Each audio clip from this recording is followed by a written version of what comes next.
Scottish soldiers who wandered far away and soldiered far away. There are none bolder, with good broad shoulder, who fought in many a fray and fought and won. They've seen the glory and told the story of battles glorious and deeds victorious. Now they're returning, their hearts are pounding to see those green hills of their home.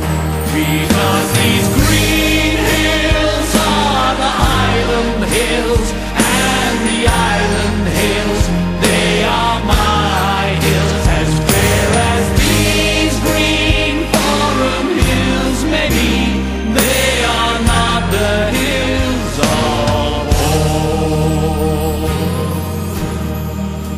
And so these soldiers, these Scottish soldiers, will wander far away to fight another day.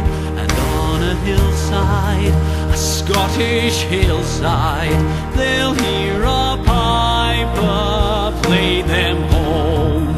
They've seen the glory, they've told the story of battles glorious and deeds victorious. Our heroes home now, they must move on now, back to those green hills they call home. Because these green hills are the Highland Hills, and the Island Hills, they are my hills. As fair as these green forum hills may be, they are not the hills of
these Scottish soldiers who wandered far away and soldiered far away. The friends are falling, but hope is calling.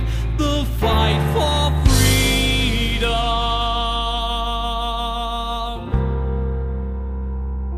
in that far land.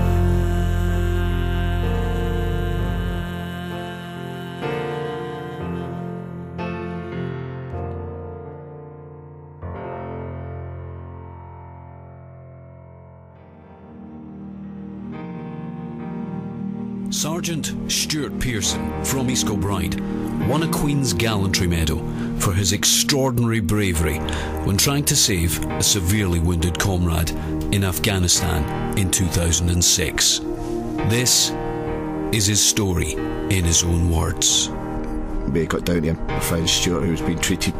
I had to get him to an area that would be big enough to get a Chinook down, so I looked for a flatter area. When doing that, I realised there was all the indications there that we were actually in the middle of a minefield, so I tried to push out as far as I could. Went to an area that I thought had been cleared, took my foot off a rock and placed it on the ground and initiated a mine myself.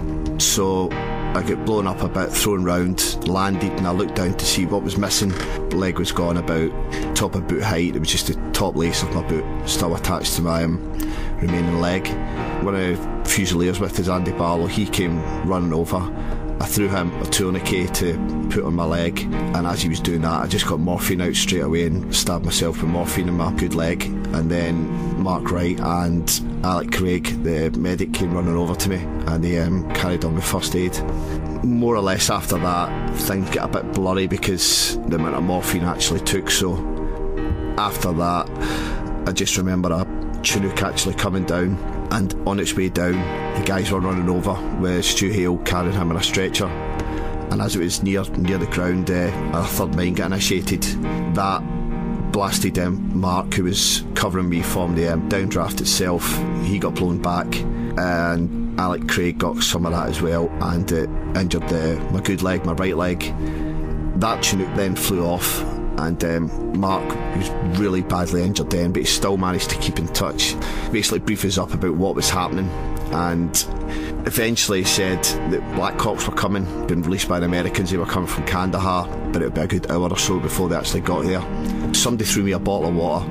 I missed catching the bottle of water, and one of the Fusiliers, as I say, Andy Barlow, he was beside me. He then stood up to get the bottle of water and stood in an anti-personnel mine and initiated that, and he lost his left leg. Like that blast then further injured my right leg and injured Mark Wright further. The Black Hawks eventually came in.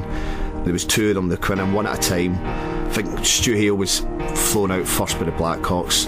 Mark was then second to get flown out. As he was getting winched up, he shouted to me, "Stu, if I die, tell Gillian, my uncle and my family that I love them." And I just like that, "Mark, shut up. This time next week we're going to be in the pub." So I eventually got winched out. We met with the Chinook that had medical staff on it about a mile away at one of the helicopter landing sites. And I just looked beside me, Mark was lying there, and I was like, thank goodness that's over. I looked again, and there was medics rolling on top of him, giving him a CPR, and then I couldn't understand what was going on. Then I looked again, he was gone.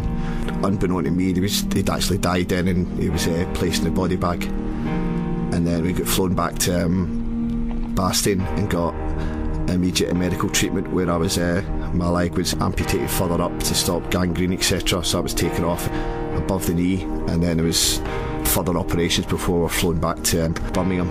Corporal Mark Wright was 27 when he died in the middle of that unmarked minefield. He posthumously received the George Cross. Fusilier Andy Barlow also lost a leg when he set off a mine.